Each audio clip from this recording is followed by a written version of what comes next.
Je suis drogué et je suis prêt à prendre le pari que vous l'êtes aussi.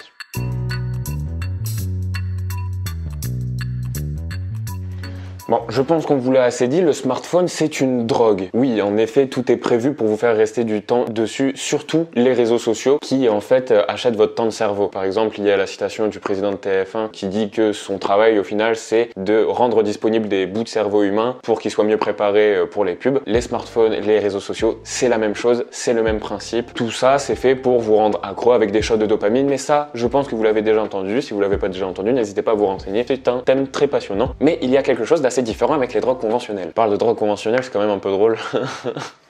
Les drogues normales. C'est marrant, ça me fait marrer moi.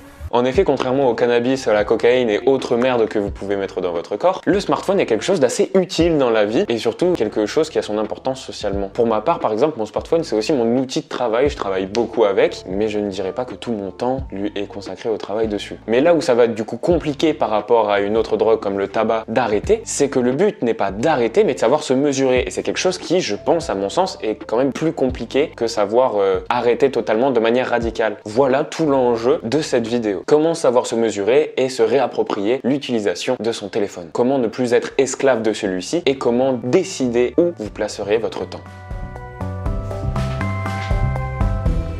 D'ailleurs, cette vidéo parle de drogue et c'est un sujet assez touchy, donc YouTube risque de pas nous mettre en avant. Donc si cette vidéo tu la trouves intéressante et cool et qu'elle pourrait être utile à des personnes de ton entourage ou à d'autres, n'hésite pas à la partager, liker et commenter pour nous aider à rendre cette vidéo plus visible. Je te remercie et on retourne à la vidéo.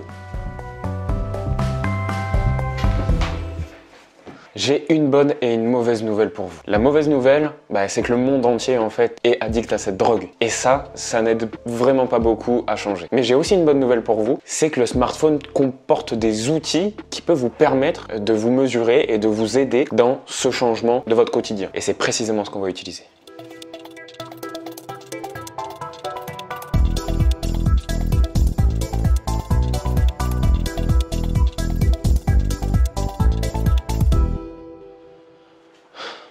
Quand j'étais au lycée l'année dernière, ma moyenne était assez constante. En même temps, j'avais mes 28 heures de cours par semaine. Je pouvais pas rester 12 heures par jour sur mon téléphone. J'avais une moyenne par jour calculée sur toute la semaine d'environ 6 heures par jour. C'était déjà beaucoup et c'est ce que la majorité des gens ont. Mais aujourd'hui, mon quotidien a beaucoup changé. Déjà, je suis parti vivre tout seul sans mes parents pour me demander de lâcher mon téléphone dans une ville à 600 km d'eux. Et mes cours me prennent beaucoup moins de temps, entre 9 à 12 heures cette année. Après, cette année, ça a été un bordel. Et en plus, on a lancé la chaîne YouTube. Mon smartphone est devenu encore plus qu'avant un outil de travail dont je ne peux pas me passer. Et tout ça, ça a influencé énormément sur le nombre d'heures par jour que je passe sur mon téléphone. Vous prenez tout ce que je viens de vous dire, en plus des longs trajets de transport, le peu de fois où je vais sortir qui me font être sur mon téléphone, l'absence de vie sociale et les confinements. Et il y a aussi quelque chose d'autre qui a changé, c'est que j'ai un Mac. Et le truc qui me prend le plus de temps dans mon quotidien sur mon téléphone, c'était YouTube. Sauf que YouTube, j'ai déporté son utilisation de mon téléphone vers le Mac. Et c'est quelque chose qui va beaucoup nous handicaper. Pour vous donner des chiffres précis, soit les chiffres que je vais vous donner, c'est que mon téléphone et du coup ça a beaucoup baissé par rapport à avant parce que tout YouTube sera concentré sur le Mac. Et là vous me direz oui mais t'as juste à rajouter le temps que tu passes de YouTube sur le Mac à ton temps de téléphone, mais c'est pas aussi facile parce qu'il n'y a pas d'application YouTube sur le Mac. Du coup je ne vois que mon temps sur Google Chrome, surtout que au final ça nous rajoute un appareil et que l'ordi a des tâches beaucoup plus pro aussi que mon téléphone. Ça va nous compliquer la tâche, mais avec tout ça, combien pensez-vous que je passe de temps d'écran par jour en moyenne? 3, 6, 9. J'ai pu atteindre 13 heures, dans de rares cas. Mais en vrai, je suis plus entre 10 et 12, des fois 9. J'en avais marre. Surtout que maintenant, je commence à avoir des responsabilités. Je vais gérer une chaîne YouTube, une micro-entreprise, mes cours. Il faut que j'arrive à gérer mon temps comme moi je le veux. Je ne veux plus être esclave de mon téléphone et plus qu'il m'envoie des notifs à un moment au hasard et que je clique sur cette notif et que je perde mon temps alors que j'étais concentré sur une tâche de travail. Et du coup, j'ai mis des choses en place déjà pour améliorer ça. Mais avant ça, dites-moi vous en commentaire combien de temps vous passez par jour sur votre téléphone. Ça m'intéresse beaucoup et comme ça nous fera un petit sondage sur la chaîne. Du coup, suivez-moi, je vais vous expliquer les choses que j'ai déjà mis en place pour améliorer tout ça. Et je vous dirai si ça a fonctionné.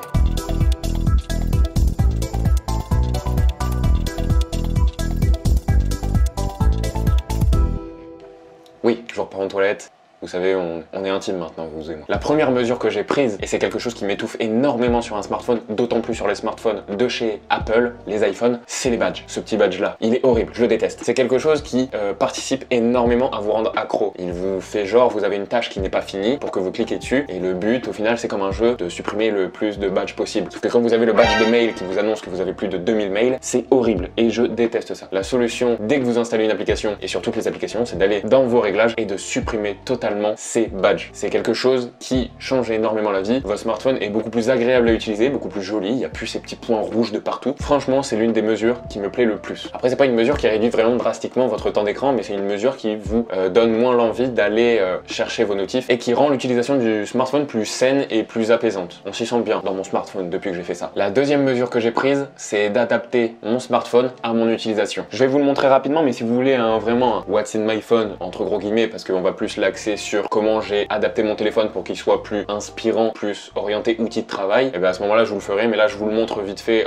j'enregistrerai mon écran. Donc quand vous arrivez dans la page d'accueil, vous avez que un widget de Widgetmist, donc l'application qui vous permet de faire les widgets comme vous voulez. N'hésitez pas à regarder des tutos sur Widgetmist, ça permet de personnaliser votre téléphone, c'est très bien. Donc là, j'ai juste l'heure, un fond d'écran très minimaliste. En bas, 4 applications, l'appel, le navigateur, SMS et l'appareil photo. Et ensuite, tout va se jouer sur les autres pages. Deuxième page, tout ce qui va être vraiment du travail, organisation et un petit widget pour se motiver, hyper cliché. Ensuite, deuxième page, nous avons les applications qui sont moi pour la productivité, mais qui sont quand même très utiles. Par exemple, je vais avoir ma banque, je vais avoir Deezer, je vais avoir Duolingo, ce genre d'applications que je vais mettre dans cette deuxième page secondaire d'application. Et ensuite, dernière page, et là, pour rajouter encore plus de friction au démarrage, nous allons mettre tous les réseaux sociaux dans un dossier pour que ça rajoute encore une étape pour aller les chercher. Mais ce que je pourrais faire, c'est carrément les supprimer de mon téléphone pour devoir aller les chercher soit dans l'app librairie, soit faire un swipe comme ça pour aller les rechercher directement. Mais ça serait vraiment une méthode plus hardcore que je vais peut-être mettre en place. Ce qu'il faut savoir, c'est que cette méthode marche plutôt pas mal. Mon téléphone est plus, comme je disais tout à l'heure, plus inspirant, plus outil de travail, plus adapté et mieux rangé. Et je trouve ça vraiment hyper cool et je m'y sens bien dedans, surtout sans les badges. Mais l'automatisme d'aller voir Insta, même s'il est à l'autre bout de ton téléphone, tu le prends très vite. Et ça devient très vite une habitude en fait. Donc ça ne suffisait pas. Et là, j'en suis là aujourd'hui. Mon temps d'écran n'a pas forcément beaucoup changé. Je me sens juste mieux avec mon téléphone. Et il va falloir que je prenne de nouvelles mesures. Des mesures plus strictes, mais sans tomber dans l'extrémisme qui serait une solution de facilité. Par exemple, il y a des gens qui mettent leur téléphone en noir et blanc pour qu'ils n'aient vraiment genre plus envie d'y aller, à part si c'est vraiment utile. J'ai un iPhone magnifique, c'est pas pour aller le mettre en noir et blanc et me rendre horrible son utilisation. N'allons pas jusqu'à là. Et je n'utiliserai pas encore, du moins, la méthode de Romain Lannéry qui consiste à mettre toutes les applications dans un dossier très loin dans ton téléphone et de rechercher toutes les applications que tu comptes utiliser. Je me vois pas faire ça pour l'instant. Peut-être pour une détox si jamais ça marche vraiment pas mes méthodes. Mais en tout cas, du coup, je vais mettre des choses en place et je vous en parle tout de suite. Laissez-moi juste finir ce que je suis en train de faire. Merci. Du coup, je vais faire deux grands changements dans ma manière d'utiliser mon téléphone. Mais avant ça, il va falloir que je trie mes applications. Là, le tri que je vais faire avec vous, c'est les réseaux sociaux. Que j'ai étudié tous les réseaux sociaux que j'avais. Et en fait, au final, il y en a beaucoup trop des réseaux. Instagram, YouTube, Twitter, Snapchat, WhatsApp, TikTok, Discord, LinkedIn, Facebook et Messenger. Tous des applications qui font sensiblement la même chose, des fois qui s'entrecoupent et qui sont plus ou moins complètes. Donc, je vais en supprimer certaines. Et après, on verra comment je modèlerai l'utilisation d'autres. Messenger, je le supprime tout simplement parce que de 1, je l'utilise jamais, et de 2, c'est nul. Je me sens persécuté. Je suis un être sensible. Bon, j'ai vraiment aucun argument pour Messenger, hein, mais c'est de toute façon une application que j'utilise absolument pas. Je sais même plus pourquoi je l'ai installée, je crois que pour contacter quelqu'un. En tout cas, j'en ai absolument pas besoin. Donc, je la retire. Je vais supprimer Discord, mais je le supprime que de mon téléphone. Je vais le laisser sur mon ordinateur et sur mon Mac parce que j'ai déjà beaucoup de messagerie en fait sur mon téléphone et que Discord, c'est quelque chose qui génère énormément de notifications. C'est hyper chiant de le configurer, de supprimer toutes les notifications de tel ou tel salon, surtout quand tu rejoins un Discord où il y a énormément de salons. C'est vraiment très chiant. Je ne supporte plus ça sur mon téléphone, alors que sur un ordi c'est différent, tu vois, je m'y connecte de temps en temps. Et là on part sur un gros morceau, peut-être les gens comprendront pas, mais Snap, je le supprime parce que c'est une messagerie qui m'énerve. Déjà de base, j'aime pas Snap en fait. Je l'utilise très peu, il y a vraiment 2-3 personnes qui me parlent avec Snap. Des fois ma copine qui m'envoie des snaps, mais elle pourrait le faire sur Insta. Surtout les vocaux Snap, c'est une horreur. Je sais même pas pourquoi j'ai toujours cette application, je crois que c'est juste parce que tout le monde l'a. Et ensuite TikTok, je vais supprimer TikTok parce que le contenu Instagram Instagram, j'ai l'impression qu'en fait c'est le contenu qui est à la mode un peu partout. Et que en ce moment sur Instagram, surtout que maintenant il y a les Reels, et c'est beaucoup des reposts de TikTok. Donc en fait si j'ai envie de voir des TikTok, bah, je vais sur Insta. Et c'est vraiment ce que je fais en ce moment. Bon, je dis ça, hier j'ai passé toute ma matinée sur TikTok. Je serais pas coupé de la mode TikTok en supprimant TikTok. Donc je préfère supprimer TikTok et utiliser que Instagram qui est déjà assez complète, même si ça reste du coup très problématique aussi pour le temps d'écran. Je pense qu'on peut passer à tout ce que je vais commencer à mettre en place à partir d'aujourd'hui pour réduire mon temps d'écran sur les réseaux sociaux et du coup par extension mon smartphone. Un truc qui est chiant dans le fait d'être mesuré et d'essayer comme ça de contrôler vraiment sans être radical, c'est que ça prend beaucoup plus de temps et il faut être beaucoup plus précis. C'est pour ça qu'il faut que je prenne du temps pour aller appli par appli analyser si j'ai besoin ou pas de telle ou telle chose que m'apporte cette appli. Premier gros changement qu'on va faire, ça va être au niveau des notifications. Jusqu'ici, je vous l'ai dit, j'avais retiré que les badges. Mais là, ce que je vais faire, c'est que je vais retirer la quasi-totalité de toutes les notifications que j'ai sur mon téléphone. Mais pour ça, il va falloir sélectionner un petit peu. Pour chaque application, je vais me poser la question, est-ce que j'ai besoin que cette application me dérange pendant que je suis occupé? Est-ce que moi-même, je choisis de mon propre chef que telle application a le droit de m'interrompre parce que la donnée qu'elle va m'envoyer est intéressante? Genre si on m'envoie que telle personne a liké mon post Insta ou que telle personne a commenté, ça peut attendre le soir, quand j'ai fini de travailler, je me réserve une petite heure pour aller répondre aux commentaires. J'ai pas besoin de le faire à l'instant. Et pourtant, c'est ce qu'on fait tous.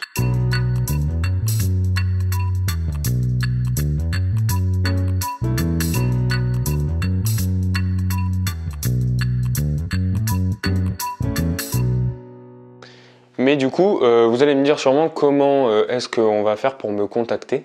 Tout simplement par message. C'est là où les gens que je connais auront le plus de chances que je leur réponde le plus rapidement possible. Si c'est vraiment urgent, par appel, et je leur répondrai quasiment systématiquement, à part si je suis vraiment occupé et que j'ai pas mon téléphone sous la main. Et si c'est un message par Insta, je vais sûrement avoir la notification. Je répondrai moins rapidement si je suis occupé, mais j'irai et je répondrai parce que c'est là où je suis le plus souvent. Et tous les autres, si vraiment c'est un truc qui est propre à cette application, que vous me l'envoyez par là, il faut pas attendre de moi une réponse très rapide. Mais c'est toujours possible de me contacter. Je suis pas du tout coupé du monde, mais c'est surtout moi qui vais décider quand est-ce que je vais aller sur Instagram, sur Twitter ou sur les autres réseaux sociaux. Voilà. Le deuxième changement que je vais opérer, c'est un changement qui peut être très intéressant. Je ne sais pas si vous le savez, mais votre téléphone, dans vos paramètres, vous avez souvent la possibilité de mettre des limites de temps pour les applications. Et moi, c'est ce que je vais faire, pas pour toutes les applications, mais vraiment pour les applications où j'ai vraiment un gros problème avec. Bon, du coup, sur Instagram, c'est là où je vais ajouter une limite, ainsi que sur YouTube. C'est les deux gros problèmes principaux que j'ai. Les autres, je pense pas que ce soit la peine de les limiter. Et du coup, pour Instagram et YouTube, je pense que je vais me fixer un petit 1 heure tous les jours. Ça veut pas dire que je vais aller forcément 1 heure sur Instagram et 1 heure sur YouTube par jour. Ça veut dire qu'il me dira, oh mec, calme-toi, ça commence à faire longtemps. Et ça me poussera à arrêter d'utiliser Instagram un peu partout, n'importe quand, et utiliser Instagram plus quand je le désire moi. Et quand je me dis, tiens, qu'est-ce qu'on m'a envoyé comme message aujourd'hui? Je vais aller sur Insta et je vais passer 30 minutes à répondre un peu à tout le monde, à discuter et à regarder ce qui est sorti ce jour-là, tu vois. Mais je vais y rester 30 minutes, 1 heure max. Bon, en tout cas, c'est ce que j'essaye de faire. C'est pour ça que je les limite. J'ajoute tout ça. J'espère que cette vidéo vous aura plu. J'étais pas là vraiment pour dramatiser. Le smartphone, c'est mon outil préféré au quotidien. C'est parce que plus qu'un objet, il faut être sincère aux 2 minutes. Aujourd'hui, c'est le cas pour tout le monde. Un smartphone, c'est un peu du transhumanisme au final, parce que c'est vraiment une extension de ton corps. Je me suis d'ailleurs rendu compte d'un truc, c'est que je pense pour arrêter d'utiliser son smartphone quand on le veut pas ou un peu de n'importe où quand on s'ennuie, ce serait de lui attribuer une place. Donc dernier conseil de cette vidéo, il faudrait que vous ayez sur votre bureau, sur votre table de chevet, une place attitrée à votre téléphone. Parce que ça vous le fait souvent quand vous n'avez pas votre téléphone dans votre poche, que vous êtes je sais pas où, ça stresse. Tu te sens pas bien parce que c'est bizarre, ton téléphone, sa place c'est dans ta poche. Parce que aujourd'hui, ton smartphone, c'est une partie de ton corps au final. C'est une partie de ton corps. Et s'il avait une place comme un ordinateur, je pense que tu serais plus apte à aller aux chiottes sans l'amener ou à aller cuisiner sans l'amener. Et je pense que c'est une bonne idée à faire. J'y ai pensé. Ça, c'est pas du tout scientifique, j'ai pas cherché quoi que ce soit. Mais je pense que c'est une bonne idée pour s'habituer à poser son téléphone et du coup d'avoir une appréhension du téléphone plus comme un objet qui a une place qu'on pose plutôt que comme une partie du corps. Parce qu'aujourd'hui, c'est vrai que mon smartphone, c'est une partie de mon corps, comme pour beaucoup d'entre vous. J'espère que cette vidéo vous aura appris des choses, vous a fait prendre conscience de certaines choses, ou vous aura motivé à limiter vos notifications. En tout cas, on se retrouve bientôt pour une prochaine vidéo. Du moins, je l'espère.